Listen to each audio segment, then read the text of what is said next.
Okay, so this is my Hummingbird Refuge, but it also serves as an attraction for the rest of the birds in my backyard. And the feature on this is actually what I call the water feature, which has some do-it-yourself constructed bird feeders in it. So if you want to set up something like this, the most important thing to consider is if you take an aerial view of the spot where you want to put all this, it should be non-obstructive, so that when the birds fly over it, it catches their eye. And the thing that catches birds' view, or how they are attracted to a particular area in your garden, are the flowers. The other thing that attracts them is if you have a water feature, the water can't just sit in a bowl and be still. It has to have some kind of movement in it. So, to build your little refuge, start with your bird feeder and then figure out what you're going to put surrounding the bird feeder. The water feature actually should have all kinds of plants around it, not only to attract the birds, but also to protect them. Because when they go to a fountain or a bowl of water, they stand on the edge of it and they look around and meticulously search for any kind of predators. Because when they're taking a bath in the fountain or in the bowl, they are susceptible. So they want to make sure their surroundings are as protected as possible. And the foliage around the little bowls of water helps them have this feeling. The other thing that you want to consider also is the insects that come to the area, because the birds love the insects. So they will actually be beneficial to your garden. So if you do a little research on the kinds of birds that are in your yard, you can kind of pick or match the flowers that will attract those birds. So this was set up originally for a hummingbird refuge. And I had done a lot of research on the flowers that I put around the feeders for hummingbirds. So what I have are petunias, red petunias. I have bee balm. I have a butterfly bush, and I have zinnias. Now, zinnias attract butterflies, and if the butterflies come to your garden, the birds are going to come. So, let's take a look at my water feature, and I'll show you what I did.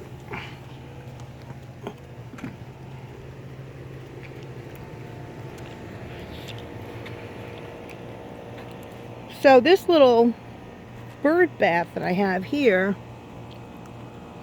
I bought many years ago. It's wrought iron and it rusts, but I take a wire brush to it every once in a while and clean it out.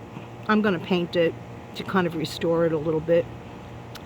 But notice how shallow it is. It's very shallow. I put my finger in here. You can see it doesn't even cover my fingertip. And that's what you want. You don't want deep bowls of water, because the birds are not really attracted to it. They want to be able to wade in the bird bath. And what they do is that when they investigate the water feature, they sniff around it. I don't know how else to put it, but they sniff around it and they investigate the water. They investigate how deep it is. They wade around in it, and then they decide, oh wow, this is really cool. And so they stay and they return. So the next thing I did was, I don't know if you can see it here or not, but there's kind of like 3 levels to the water bath. And all I did was use some bowls and I turned flower pots upside down, and that's what they sit in. And you can see this particular setup has a little water fountain going on in it. So that's what's attracting the birds to my water feature, that little pump. Now if you have deep bowls, like this is a deep bowl, what I do is I line the bottom of it with some pebbles or rocks, and then I make a higher ledge out of bigger rocks. And the birds love to sit on the edge of a bowl and drink the water, and then they wade into it.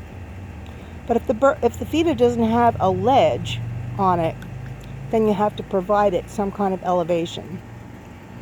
Like this bowl here has no ledge on it, and the birds really don't want to, bathe in it because they lose their footing. So I've been watching this on and off all day long, and I usually have a big rock in here, and they stand on the rock and they flap their wings in the water and whatnot. But there's nothing for them to stand on here, and it's glass. It's a glass bowl. So they just slide around in it, and they're not very, enthusiastic about taking a bath in it. So the second bowl with the fountain in it, it's ceramic. The problem with ceramic is they don't have any place to grip onto. So it's too smooth. So they tend to land on the edge. They'll hop to perhaps the bird bath that's made out of iron because it has grip on it. And then they'll fly down to the middle bowl, and they'll either take a bath in it or drink water in it or whatever. So that's kind of like the setup I have.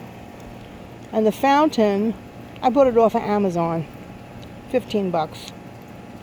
No biggie. Now, the bee balm plant is this plant right in front of us, the red one, and in the big pot.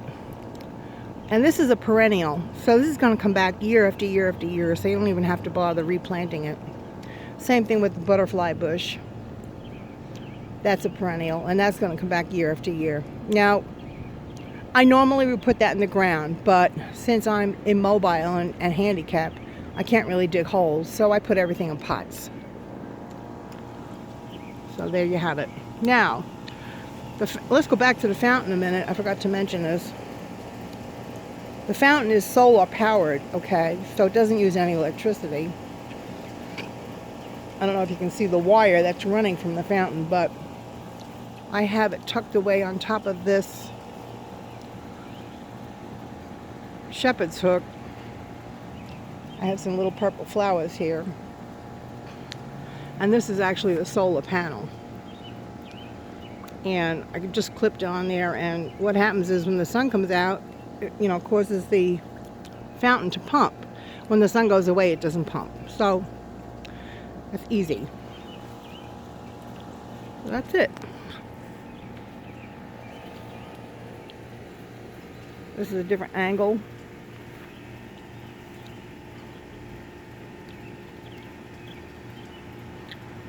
The yellow flowers, by the way, are there to attract bees so they don't go to the hummingbird feeders. Otherwise, they'll go to the feeders and try to drink the sugar water.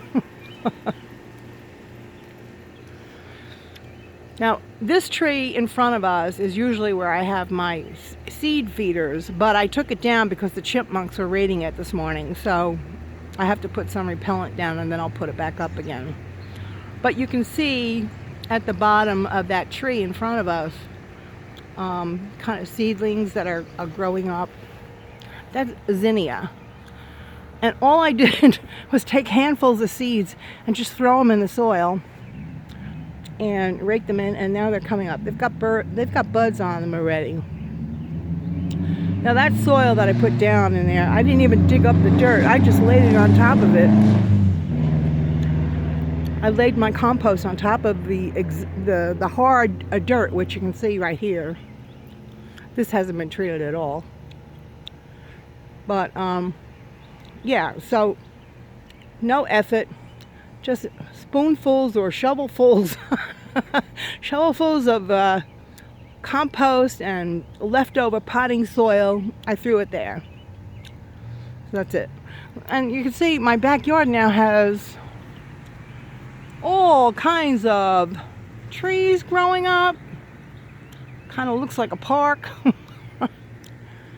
But I love it. And the birds come here and they just absolutely have a fun time in my yard because of all the pine trees. And then of course the bushes, some of the birds make nests in the bushes too. So that's kind of fun. But the chipmunks love the bushes as well. So that's why I have to put repellent down. So that's it. Then the rest I have here is that big bush in front of us is a tomato plant. It's a yellow pear tomato plant. I don't know if you can see it or not. The light's getting dark. And then I have a rosemary plant in a pot. And I have some peppermint. And then I have, this is something new. I've never done this before, so I planted a strawberry plant. And I have strawberries on it. But the problem is, the strawberries are very, very tiny. And I don't know why. So I'm thinking it needs some kind of a fertilizer. It's missing something in the soil. And this is organic potting soil that I used. So you see the leaves are very big. The leaves shouldn't be that big. The leaves should be smaller and the fruit should be bigger. So something's fucked up with the soil. So, but it's an experiment. I've never done strawberries before in a pot. Usually strawberries belong in the ground because they throw out feeders along the ground. They're almost like a vine that crawls along the ground, and they plant roots that way. And that's it. All you need is one strawberry plant and plant it in some soil and you'll have a patch before you know it. So anyway, that's an experiment and I'm going to keep working it and see what I come up with. So that's my little backyard garden. I love it. And today I bought a couple of more shepherd hooks because I have some seed coming that I ordered, which is taking forever to get here. But it's more petunia seeds. And they're special seeds. They're in deep, deep purple, which I wanted to offset the red. And then I have another, I also bought some red petunia seeds. Now, a word of caution, if you're going to go out and buy petunias, you absolutely have to get a good quality petunia. And I always buy the wave petunias, and they are wonderful because I deadhead all of these, but you don't necessarily have to. But you can see the amount of blooms that I have on these things. And if you look at, just as an example, this is a shitty plant. This is a petunia that I bought at the grocery store. And you can see it's not voluminous, it doesn't put out a lot of buds. Blah blah blah. So that's sitting here because I'm going to take those petunias out and probably plant them in the ground over by the seed tree, and then use that pot for the new seeds that are coming in. And here's a great buy. This is my little garden bin. And you see them on Amazon. They want $100 for these. But I found this on sale at one of those cheap stores like Aldi or Lidl, however you pronounce it. It was only $40. So I hemmed and hawed because I didn't really want to spend the money on it. But I had all my tools and everything laying in a pile in baskets and plastic baskets all over the backyard. It really looked shitty. So I just broke down and bought it. So that's it. If you have any questions, let me know. And we'll see you at the next video. I'm kidding. Bye.